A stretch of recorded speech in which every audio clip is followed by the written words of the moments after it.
So good morning, everyone, and welcome to this webinar on automated threat actor profiling organized by the Partnership for Cybersecurity Innovation. I think we have some excellent speakers for you this morning. In this coming 45 minutes to 1 hour, they will present you with the automated threat actor profiling results. What we will do today, my name is Rein Woldhuis. I'm the program manager of the PCSI. I will be moderating this session. I will provide a short introduction to the Partnership for Cybersecurity Innovation to give you some context.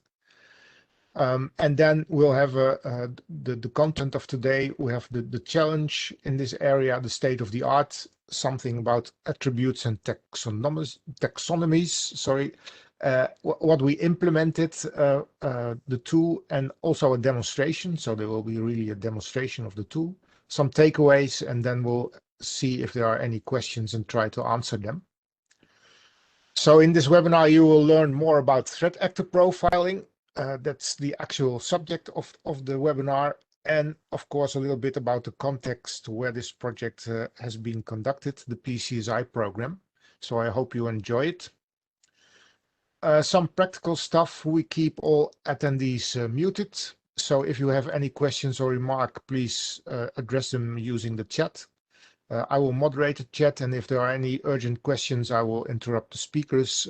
Else we will save them up until the end of the session where we have a Q&A session and try to answer your questions, like I said. So some short introduction. Of course, why do we need to innovate on cybersecurity? Because that's actually the thing we are doing in the PCSI. Well, already in NISA's threat landscape report in 2017, it was established that the cyber community is far from striking the balance between defenders and attackers. So there's a lot of money spent into defense, but it does not successfully reduce the levels of cyber threat exposure. And why is that? Well, what we see is that we have an increasingly complex and dynamic ICT environment, which makes it difficult to defend yourself against attackers. Also, the attackers are innovative. They increase the number and complexity of attacks, which also will enhance the difficulty to defend yourself. Attacks get more automated, while we see in our security operating centers, the response we have is mostly human-centered. And of course, like we all know, there's a shortage of skilled cybersecurity staff. So there's a lack of resources to defend ourselves. So what we think in the PCSI, the thing to do is to innovate, and we add an additional layer, not innovate individually, but we think you should innovate collaboratively. So that's why we started the Partnership for Cybersecurity Innovation. We collaboratively innovate on cybersecurity, where we combine the more scientific knowledge of a research institute, TNO, where I work, and the partners will contribute with the hands-on experience and the experience they have with the real-time problems of every day, where we successfully have joined up with those partners we now have from the financial world. And we are also trying to expand to other sectors. So we really think collaborative innovation is the answer to the increasing threat, increasing complexity in this world. And how do we do that? We have set up a process where we have a security radar with relevant trends. We have designed this radar in cooperation with experts of all partners. So we have trends which are quite high level. We see, and the trends are on the radar, so we can see when they are relevant, what their impact would be for our partners. And each 4 months, our steering committee selects 2 or 3 of those trends, and there we will do ideation. So it's a creative session where we, from the broad trend, try to formulate a concrete innovation project. Those innovation project ideas will be presented in the Dragon's Den, also our steering committee, and if they think it's a good idea, then we'll go into the stage innovation process, where we do each phases of 4 months each, where we first explore, make a proof of concept, do a pilot, and then look into exploitation potential. And after each phase, we'll have a go, no-go decision and see if the idea is still valid. And the next phase will add anything to what we already know. So it's really a staged innovation process, but in an agile way. We have many projects running at the moment. I think 8 to 10 projects running. Here are some examples. So we have a crystal ball DDoS detection, where we try to go into the more predictive domain of application level DDoS attacks. We have also human-centered security projects, so the security journey, where we look at the customer journey approach in the commercial world to see whether we can have a security journey expert that also looks at things like security awareness from the end user, the employee perspective, just like the customer journey. We have a collaborative fleet project where we at all our partners try to set up honeypots which really resemble their internal structure, and then combine the information that comes out of there to make it really threat intelligence, which can be used among the partners. So we do some interesting projects. We also try to create an ecosystem around the PCSI. So we have what we call a partner model. So we have core partners. The core partners at this moment are ABN AMRO, Achmea, ING, Volksbank, and TNO. We're trying to expand there, but those are the full members participating in each project, also involved in the strategic direction of the program. Then we have the layer liaison partners. Those are more the end users, vendors, universities, smaller organizations which would like to be involved and which we know but do not have the potential resources to become a core member. And then we have the public security community. So we're trying to develop this ecosystem further, and I think it's going very well. So actually today I have to mention that the PCSI actually is the follow-up of what we already had for between 2014 and 2020, the shared research program Cybersecurity. There's also, we innovated on cybersecurity.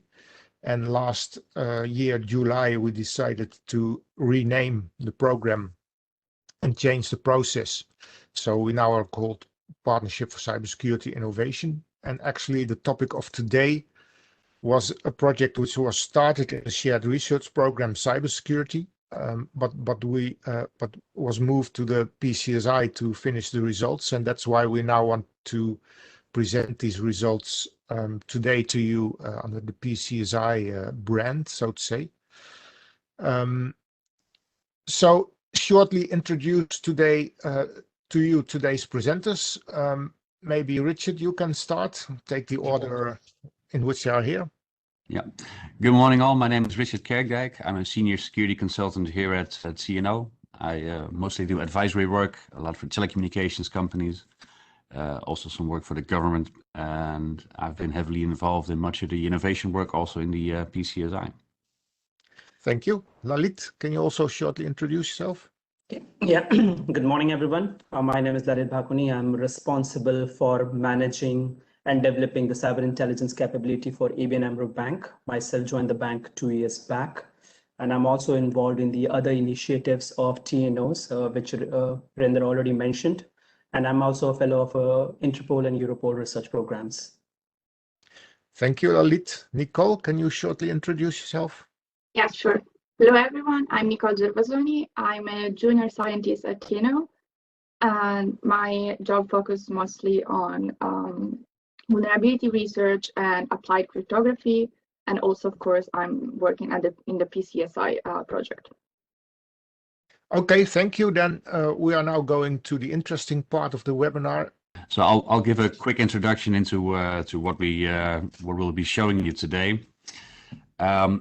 The technology that we're demonstrating is meant to support the work of cyber threat intelligence analysts. We've depicted one such analyst in the picture. As you can see, these are typically very handsome people. They also do very important work for their organizations. In essence, they monitor the development of threats so that their organization can take proactive precautions whenever that is required. And the idea of having a cyber intelligence practice is to anticipate existing or emerging threats rather than awaiting the incident to occur. So proactive is an important element here. And to make that all possible, these analysts collect a lot of threat information. So that might, for instance, detail the tactics and techniques of the procedures of specific actors, or maybe the industries that specific actors are known to target. A lot of threat information. Some of that comes in a structured form, which means it can be interpreted and processed by a machine. You can see that in the picture as the structured sources. The STIX markup language specified by MITRE has become something of a de facto standard for exchanging such structured threat information. And in organizations increasingly also have dedicated threat intelligence platforms in place where that ingest this structured threat information, where you can store, correlate, visualize, and whatnot. All of that to ease the process of analyzing this information and understanding how threats are evolving. Now here's the catch, and that is the line to the bottom of the picture. A lot of threat information, and arguably some of the most valuable threat insights, still comes in the form of natural language. So that is written text. For instance, in threat reports compiled by companies like FireEye or CrowdStrike or BAE. And as it is now, threat analysts need to sit down and really read such reports meticulously to enhance their understanding of particular threats. So what we've tried to do is to see if we can maybe automate some of the processing of such unstructured threat information and put that into the organization's intelligence platforms, just as we would with information from structured sources. I'll hand over to Lalit to explain why we thought that was an important challenge to take on. Okay, good morning again, everyone. So we are talking about the challenges in processing narrative intel. So as Richard mentioned, the importance or the essence of threat intelligence is basically lies in a word called proactive. It means that you have to identify what are the three key threat actors outside there which can actually impose some threats to your organizations. So and being as in like threat intelligence practitioners, and my fellow threat intelligence practitioners who are in the call, they will also agree that we have a limited time to read and analyze because there's like abundance of information. There's a very qualitative research reports out there, a number of blogs by the researchers. Some of them are in a very structured format, so either STIX or either JSON format, which you can directly import it in your threat intelligence platforms, and then you have a single pay of viewing. But what about the narrative ones, which is just as a blogs, maybe written by some of the researchers, just like as in content. So how are we going to parse that one? So that is basically the constraint which we actually sees it. The second one is there's the actor naming convention. It's a kind of a known problem. There are like multiple naming conventions for the same threat actors and groups. Every commercial vendor have given the name of those threat actors according to their own taxonomy. Either you talked about FireEye, either you talked about CrowdStrike. Everyone has their own naming of it. But being as a consumers, for us, it's become a little bit difficult when this information is seen in a kind of natural language and also in kind of unstructured format, because then we have to identify and analyze it. It means that we have to go through a number of blogs, maybe like hundreds of blogs in a day, a lot of PDF files. That's required a lot of time. And one of the important key is the contextualization. So if we are not able to put this into a kind of a single pane of window, then it's become a challenge for us. It's became a kind of a hindering for our analytical capability, so that because we cannot identify or we cannot carve the right techniques or the techniques which are being used by these sort of an actors. And if you are not able to do that one, then it simply hinder our capability to identify which threat actors are actually interested in our organizations. I've included a image which I actually got it from Forbes, which actually mentioned the key attributes of an actionable insight, which we always try to put in an automated threat actor profile, which is basically with how much it's this alignment with our own organization. Every threat actor have their own sort of like visualization, and then they see like, okay, where they are a target of interest, what they can achieve it from there. So, but internally we know our environment the best. And when we see these threat actors, we try to identify that is this threat actor could be interested in our organization. If yes, then what kind of techniques or tactics he can actually employ to target us. That brings the context and eventually with the relevance. And once we have this threat actor provides us the rest of the four things, which is the relevance, specificity, loyalty, and clarity. And once we have the last angle, which is the clarity, then at least then after that, we take up this profile, we discuss with our internal stakeholders as a part of the strategic plannings of our own key security controls, and see that resilience side of it. Do we have enough resilience to combat with this certain threat actors with kind of things which he will actually employ or which he will bring with his own stuff? So that's a challenge. And when we thought about in our SRP program, we thought like, okay, in SOC, we talk about like SOAR programs, like automating it. So why not in TI, let's try to automate this into more kind of this, so that at least the threat intelligence analysts have some sort of an automated way of collecting all this information and try to analyze it and bring some more contextualization value, which eventually supported in our strategic angles. So yeah, so these are the concerns, and that's why we started with this, and how we manage it, that will tell by Richard in the next slides. Back to you, Richard. All right, thanks, Lalit. So here is the basic concept as we envisaged it when we started out. To the left, you see what we call an NLP module. NLP stands for Natural Language Processing, which is a particular branch of AI and machine learning that focuses on the analysis of natural language data. And the idea has been to feed threat reports into this NLP module and then have it extract the most essential attributes of threats and threat actors that we are interested in automatically, and then subsequently feed those attributes into a threat intelligence platform as a sticks bundle or in some other structured form.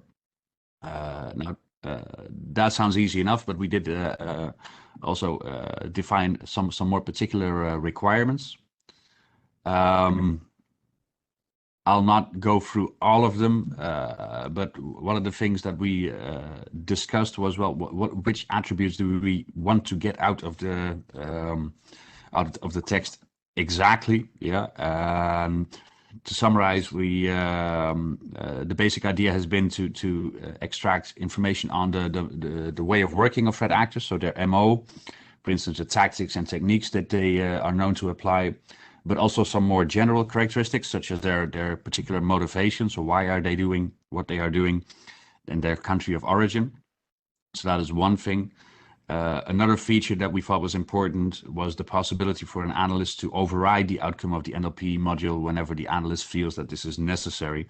So if the analyst doesn't agree with the outcome, then there should be a possibility to intervene, and that could in turn help the NLP module to improve in a future run. And finally, also note that a very important constraint for the development has been that we wanted a solution that was not dependent on any particular threat intelligence platform. This was a clear desire from the partners with which we developed this thing. These companies do not all work with the exact same intelligence platform, and also for the future they might change, so they don't want to be bound to any particular platform or solution. So that has been a constraint also to make it independent of any particular commercial or open source CTI platform solution. I think that's enough from my end, and I'll hand over to Nicole. Thanks, Richard.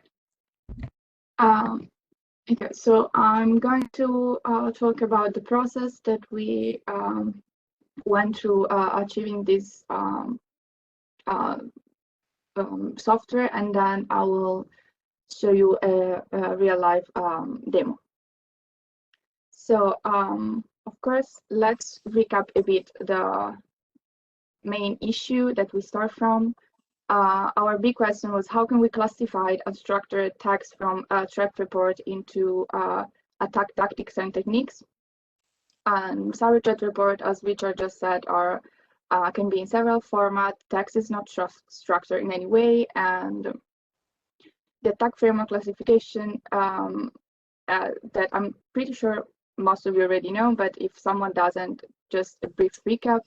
We have tactics, which represent the why of an attack technique or sub-technique. So what is the goal of the attacker, and techniques, which represent how an adversary achieved that tactics. And since last year, attack also introduced sub-techniques, which of course are like more detailed.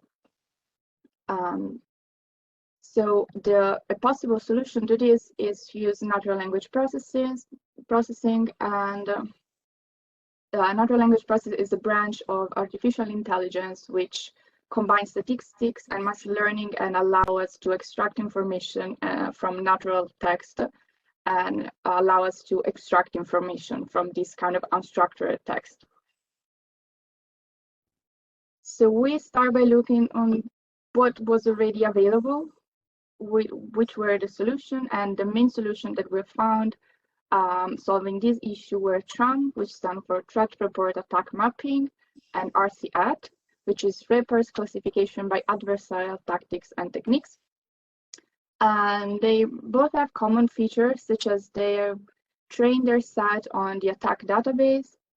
They both use the same Python libraries for machine learning and natural language processing.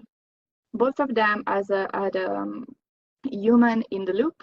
So once the classification is made by the algorithm, some analyst has to confirm or reject and fix the result. And both of them, of course, offer the possibility to retrain the algorithm every time there is a new report being classified. So let's have a look more in detail. This is Tran. Here you can see the Tran interface. Tran uses as its approach a multi-class logistic regression on every sentence, and takes as an input web page with a threat report, and the output is a PDF table with found techniques. The results of this tool are unknown. They haven't been disclosed yet, and we haven't heard from Tran since March 2020. I think the repository has been silenced, so we're still not sure how is the accuracy of this tool. The second tool is RCAT, and this time this comes from the University of Twente, and the input of this tool is a text of a cyber threat report, and it output a sticks file with the extracted tactics and techniques. This time the approach is on the old text, which is represented by a 10 frequency inverse document frequency weighted bag of words, and the classification is done by a binary linear support vector classifier. And also there are some post-processing techniques involved. For example, if techniques is chosen to belong to the text, and the corresponding tactics is not by a small percentage below the threshold that has been chosen, then this tactic is also added, and vice versa. And this time we do have actual results, and of course there are still problem of overfitting, because it's pretty hard to find already labeled threat report. So as I said before, both of the tools are based only on the MITRE dataset, which is the only thing that is available now. And so this tool, let's say, promises a macro average, which means average where all the label have the same weight of 80% of tactics and 30% on techniques prediction. And in this case, this has been computing on the F05 score, and with which puts more weight on the precision. In this case, precision is more important than recall, because we want to extract only the right techniques. we don't want false positive. So this tool is what we use as a base for our software. After choosing the starting point, we shift our focus on which attribute and taxonomies were necessary, which means what we want to extract from this text and how are we going to classify this. So we just went for the attack taxonomy. So tactics and techniques are already well classified by MITRE in this way. And regarding actor name and motivation, we are taking information and classification from TICERT.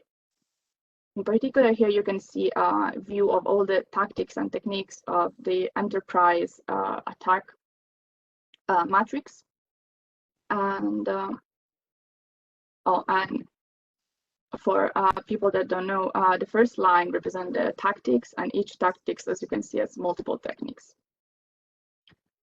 And this instead is a snippet from a TICERT webpage regarding threat actor group APT29, also known as Cozy Bear or the Dukes or a lot of other names. And so we're extracting info. We're using TICERT as our ground truth, and we're extracting information about threat actor and their motivation. In particular, we're classifying motivation as in information theft and espionage, financial crime, financial gain, sabotage, and destruction. Let's now get a bit more into the detail of our implementation. So I think it's nice to start with the whole flow or how is this working. So this is ATRAP, which is an announced version of RCAT. The analyst will just feed a threat report to our tool, and our tool will classify and extract information, and then these can be uploaded to OpenCTI. And ATRAP stands for Automated Threat Report Attack Mapper. And here is a view of what is OpenCTI. OpenCTI is an open source cyber threat intel platform that we choose due to the interest of our financial partner and also to the intuitiveness of use. And this is the architecture of our software. So the first step is, of course, to create a training set, and we enhance the previous ones by adding also sub-techniques and actor informations. Once you have a training set, you can, of course, train your model. We have a data service which contains all the data set with the data and the train service. And then step 2 is upload a URL, a PDF, text, whatever, a report. And this is done through the web interface, and there is a preprocessing service which extracts the text from the report and clean it a bit for the algorithm, and then the text is fed to our algorithm, which has already a already trained model, and the output is the output consists of tactics, techniques, and actor information. Then we have a human in the loop who is supposed to check and add and fix the result. And after that, these results can be exported into a sticks, JSON, CSV, whatever, and can be in this way uploaded to any threat intelligence platform.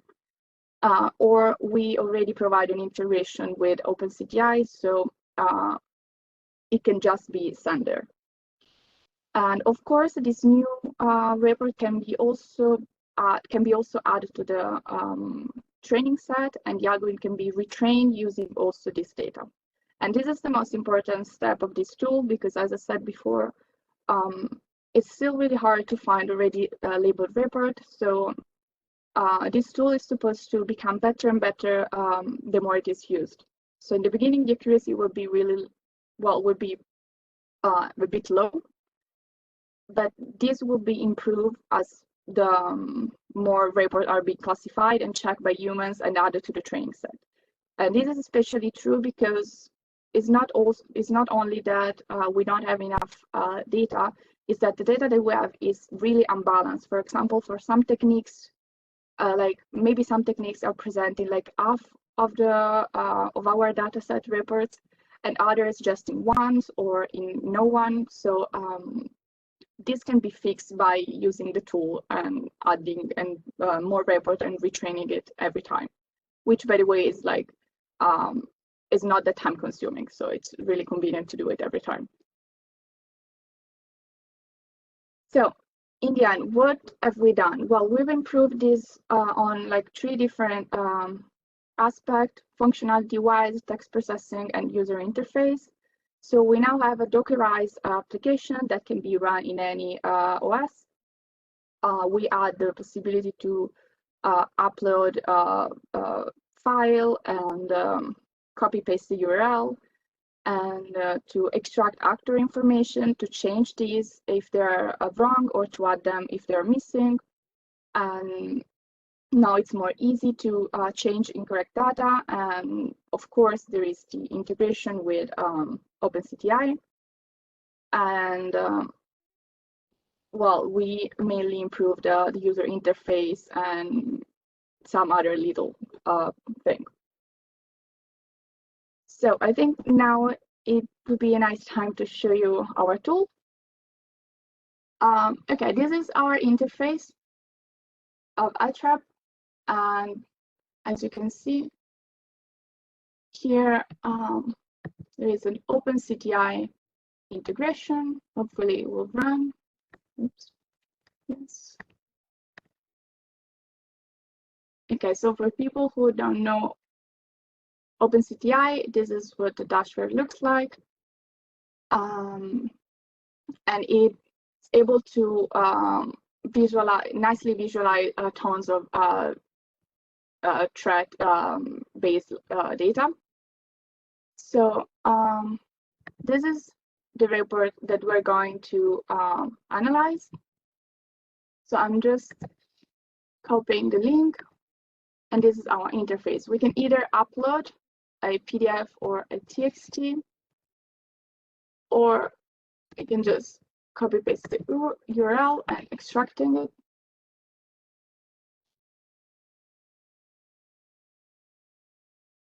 Hopefully.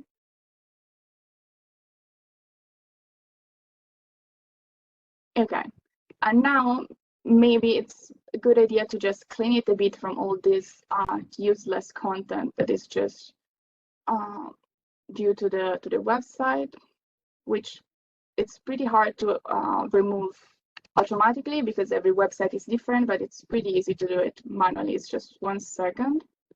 So I'm just also going to remove this. Okay, let's say that now our text is cleaned up a little bit, and then we can predict.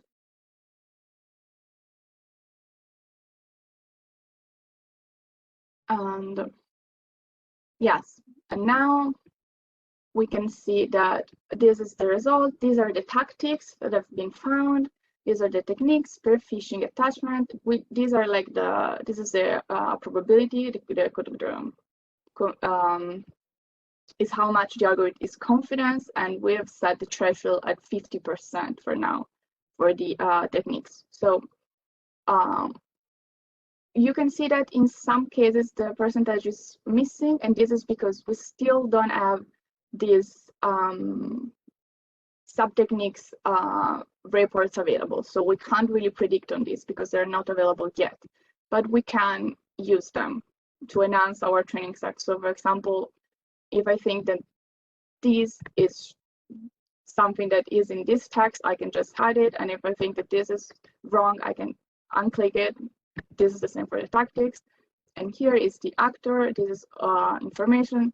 Where is the actor from, the actor name, other actor name, and motivation. And this, if this is wrong, it can be changed. From here, we can put some other name. Whatever, like, yeah, and it's can be changed. Let's put it back. And we can also get information about it in OpenCTI. So here, this is the group, APT28. Okay, and then we've checked everything. This is fine. We can save results for training, and this will just add these to our data set, or we can export, and we should export results. So we can do this PCSI webinar,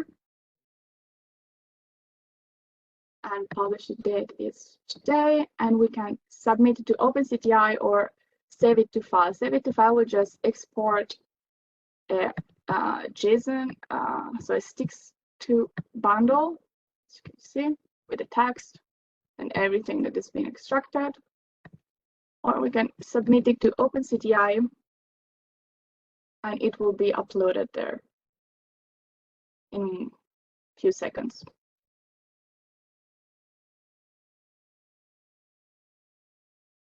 Okay, so if now go to OpenCTI, you can see that between the report there is our PCSI webinar, and there is the reference to the website that we just analyzed, and there is knowledge. So this is the group and uses these two techniques. Okay, so and of course here you can retrain the model now that you have a new now that you have added a new report, a new threat report. And this was the demo, and now I'll get back to Richard for the takeaways. Thanks a lot, Nicole. Very nice. I guess the obvious takeaway to start with is, as Nicole showed, it works, which is the one thing that we thought was very pleasing. It's we conclude that it is feasible to automate the processing of threat information that comes as natural language. Yeah, so we don't think the present solution is perfect, but we did get it to work, and we believe that the technology is greatly promising. As a support tool for CTI analysts, I think that is the good thing to also put the promise into context. We don't think that this report will result in threat analysts never reading any narrative threat report again. But we think that a solution like this can automate some of the or much of the bulk processing, and then allow the threat analyst to be more selective in the reports that he really wants to dig into and get a even more detailed understanding of. So that should greatly help. Yeah, and as Nicole already explained, the accuracy of the solution will need to improve over time. Yeah, so as reports are pushed through and you do the retraining based on the analyst feedback, the accuracy will get better over time, but that will take a bit of time to tune as you go. I guess that's much about it, but also before we go, we'd like to announce that the software that you've just seen will be made available as open source shortly. We're preparing this. The plan is to release the open source modules this summer, so that you can all play around with it, benefit. And of course, we would also greatly welcome any contribution that any of you would like to make to the further development of this software and this technology. We'll notify everyone who registered for this webinar when the open source release is there. And I guess that finishes things from our end. But then there's a couple of questions. Thank you very much, all presenters, all three presenters. Yeah, we have a couple of questions. So first question is, will your effort be included or offered to the OpenCTI initiative? I don't know who is the most capable person to answer this. Yeah, for this one, OpenCTI. So like from the ABN AMRO side of it, we had some discussions with OpenCTI earlier on the development as well. So this topic has been not brought up to their attention yet, because first we thought like, okay, let's try this solution by ourselves and let's see that how much capable it is. I'm very glad that when we implemented it in our dev environment on our side of it, it shows very promising results. And I think now we will be in a good position to actually to offer this, at least to inform OpenCTI, and to show our willingness to offer them this one. Okay, so you will get in contact with OpenCTI to discuss. Okay, so yeah. The thing to emphasize also is that one of the design objectives has been to make this work with any threat intelligence platform. Yeah, so so it will also be available separately if you want to integrate it with whatever other intelligence platform you prefer. At least anything supporting sticks. Yeah, exactly. Yeah, good point. Yeah. Okay, and then a next question: to what extent are intelligence providers interested in teaming up with this initiative? Did you talk to any of them, or? Not yet, not precisely yet, but I see that there are some people from the commercial threat intelligence side of it in the webinar. So if they are interested, they know whom to reach out. So get in contact by this webinar. That's a very good point. Yeah. Okay. Yeah, we've not spoken to any of them yet. Yeah. On this particular topic. Okay, no. So maybe that's a good point to keep in mind. And then next question is: can the tool be used on a meta level to analyze trends? Who can answer that question? Well, I guess the thing that I can say about that is that would be a capability of the intelligence platform rather than CTI, rather than the NLP module. So that very much depends on the platform that you feed the attributes into, unless I'm overlooking something in the call. See, I can add up to some into that. So when we talk about the metadata, it means that we are trying to add more contextualization. So there is some sort of overlay using the TTPs we are adding into it, but definitely there's some extra additional input is also required if you want to fine grade your metadata into that label. Mm-hmm. Okay, thank you. And then we have a question: which languages are supported? I don't know exactly to what the reference is to, which language? We're now just English, which I think is the natural most common. Yeah. I thought programming language. Yeah. I guess an extension to Chinese might be interesting to good question. At some point, but yeah. Okay, so at the moment English. Yeah. And is the idea to share the software tool only, or also data would be shared? The data, well, it depends on what you mean. The training data that we use is already available publicly. Okay, that's open source. Yeah. Yes, it's from the Mitre repository. While new train data, well, that's something that each user has locally. So I think it's up to them.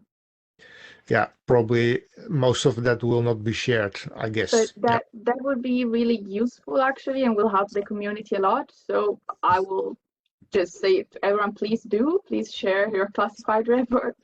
But yeah, that's up to each organization. That's an individual decision. Yeah. Lalit, can you say anything about the ABN AMRO policy about this? Yeah, so we actually share the data, but on a community level of it. So we have a trusted communities, either in ISEX and all. So we mutually shared the data and bilaterally, like, okay, they also shared it and we also shared it. Okay, yeah. But in trusted communities, not publicly. Yeah. In a trusted communities. And this data is basically on the research of the actors itself and their capabilities on it, which can, might, and pose and rest to the organizations. Okay, thank you. And another question: would it be possible to be testers before the release is put open source? Is there any opportunity to try it out, or will be after it is published as open source? Currently, the organization who are part of this project, like ING and ABN, I think they are going to test it. Especially, I would like to mention it from the ABN side of it. As I mentioned earlier as well, we are also already testing this in our development side of it. Yeah. Yeah, my guess would be that the easiest thing would be also because it's not going to be long. Yeah, we'll be releasing it in this summer, so it's probably easier to wait until the open source has been released, so that everything to do with terms and whatnot has also been put in place, and that avoids a lot of hassle. Yeah. Okay, clear. And then we have a final question. Can the tool also pass images inside PDFs, for example? No, right now the tool is ignoring everything that is not text. Okay. So if there is text in picture, then that thing is not analyzed. Okay. Clear answer. Yeah. And can it also process Dutch language reports? So at the moment, no, because we are only English. That's, yeah. Yeah. Okay. I think then we have addressed all the questions we had. So thank you very much for addressing your questions, making it interactive. And then I think what remains for me is to thank the presenters of today. Thank you very much for a very interesting story and a good demonstration, and also very much to keep on the time schedule, so we're within time. Yeah. And so hopefully all of you can join us for the next event. We'll publish this soon, also in an interesting result of one of the PCSI projects. We'll announce that shortly. And thank you very much again for joining. Thanks to the speakers, and hopefully you have a good day today. Thank you. All right. Thank you, everyone. Thank you. Bye. Bye-bye.